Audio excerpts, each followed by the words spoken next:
मैंने एक स्टेटस लगाया था जिसमें हमारे एक मुस्लिम भाई मौलाना जी बता रहे थे, क्योंकि कुरान में ये भी बोला गया है कि अभी तक कोई भी कोई भी इंसान है, जो भी आदम की आज तक जितनी भी औलादें हुई हैं, कोई भी है, आज तक कोई भी जन्नत और जहन्नुम में नहीं गया है, क्योंकि अभी जजमेंट डे आया ही नहीं है, कयामत का दिन अभी आया ही नहीं है।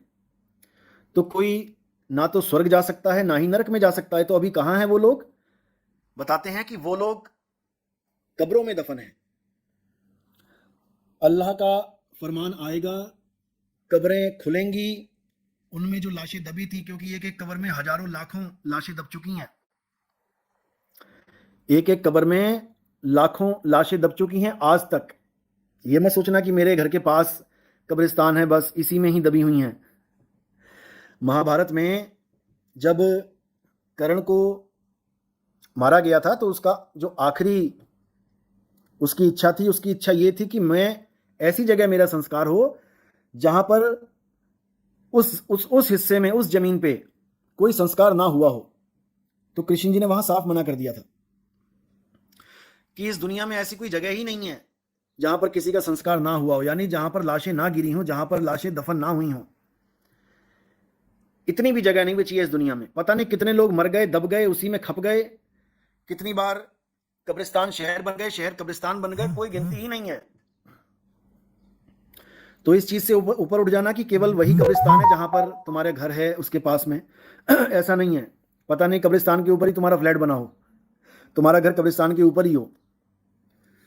तो कुरान में जो बात आती है कि शहीदों की शहीदों के बारे में आता है कि शहीदों की जो आत्मा है वो कबूतरों में डाल दी गई है, परिंदों में। और वो परिंदे कहाँ हैं? उनके घोंसले कहाँ हैं? स्वर्ग में उनके घोंसले हैं, और उनको दाना चुगने को मिलता है, और वो बढ़िया से दाना चुग रहे हैं। पता नहीं कितने युग बीत गए दाना चुगते चुगते जब कयामत की रात आएगी तो उनके शरीरों को भी जिंदा किया जाएगा, उनका हिसाब होगा। अरे हिसाब से पहले ही तुमने जन्नत दे दी उसको, हिसाब क्या होगा? अब उसको नरक में थोड़ी डालोगे। जो शहीद है, जिनको जन्नत मिल चुकी है, वो शहीद हो गए तो नरक में थोड़ी जाएंगे अब। असल में यहां पर बहुत गुप्त भेद है, बहुत गुप्त भेद है। ये गुप्त भेद तब समझ में आएगा जब मूल ज्ञान को समझ जाओगे। कोई हिंदू है, कोई मुसलमान है, कोई सिख है, ईसाई है, ठीक है, उनके ग्रंथों में बहुत कुछ लिखा जाता है, बहुत कुछ लिखा जाता है, और उसको पढ़ने वाले अपनी अपनी बुद्धि के अनुसार, केवल अपनी बुद्धि के अनुसार समझने की कोशिश करते हैं, और उतना ही समझ पाते हैं जितना उनकी बुद्धि समझ पैदा करती है। उससे ज्यादा नहीं समझ सकते। जितना विवेक उनकी बुद्धि पैदा करती है, उससे ज्यादा वो विवेकी बन ही नहीं सकते।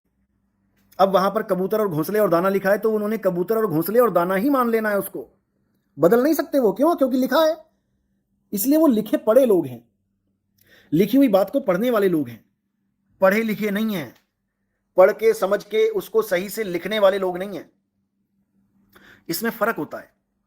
जो पढ़ा लिखा होता है वो अपने अनुभव के द्वारा, क्योंकि हर संत, हर ग्रंथ सीधे खुल के ज्ञान नहीं देता है, उसमें गुप्त भेद छुपे होते हैं, और वो बात केवल वही समझ सकता है जो जिसके साथ आप बीती हो चुकी है। वही समझ सकता है कि वहां पे अगर कबूतर लिखा है तो कबूतर ही क्यों लिखा है, घोंसला लिखा है तो घोंसला ही क्यों लिखा है, दाने चुग रहे हैं तो दाने क्यों लिखे हैं वहां पे। इतना तो हर धर्म का इंसान जानता है कि जो इंसान योनि है वो सर्वश्रेष्ठ योनि है। अगर उसको जन्नत में ही रखना होता उस शहीद को, तो इंसान बना के रख देते। अल्लाह क्या नहीं कर सकता? अल्लाह के लिए कुछ नामुमकिन है ही नहीं। अल्लाह के लिए कुछ नामुमकिन नहीं है। अब वहां पर कबूतर ही क्यों लिखा है, पक्षी क्यों लिखा है, इसको समझना पड़ेगा। क्योंकि मुस्लिम भाई ये समझते हैं कि उनकी लाशें तो नीचे रह गई, दबी हुई हैं, अभी शरीर यहीं पड़े हुए हैं, और आत्माएं वो कबूतरों के अंदर घोंसलों में बैठा रखी हैं, दाने चुगने को दिया जा रहा है। कहां? जन्नत के नीचे, जन्नत में। तो वहां पर जो गुप्त भेद है वो क्या है? वो विहंगम चाल का भेद है। पहले तो ये समझ, शहीद कहते किसे हैं? शहीद उसे कहते हैं जो धर्म के नाम पे, जिसने अपने आप को खत्म कर दिया हो, उसको शहीद कहते हैं। यानी जो बिना डरे अपने आप को, क्योंकि अब झगड़ा हो रहा है, लड़ाई हो रही है, तो मरेगा ही, और उसको भी पता है कि मरूंगा, लेकिन फिर भी वो अटल होके लगा हुआ है, और मृत्यु होती है शरीर की रण क्षेत्र में, उसको शहीद कहते हैं, उसको शहीद कहते हैं। तो यहां पर जो रण क्षेत्र है वो किसी और के साथ नहीं है कि किसी की गर्दनें उड़ानी है तलवारों से, यहां पर खुद के साथ जंग है, यहां पर तुम्हारी खुद के साथ जंग है। उसमें जो शहीद होता है उसको जन्नत मिलती है, उसकी आत्मा को कबूतर में डाल दिया जाता है। इसका संकेत क्या है समझ लो। कबूतर का मतलब है पक्षी, पक्षी का मतलब है विहंगम चाल।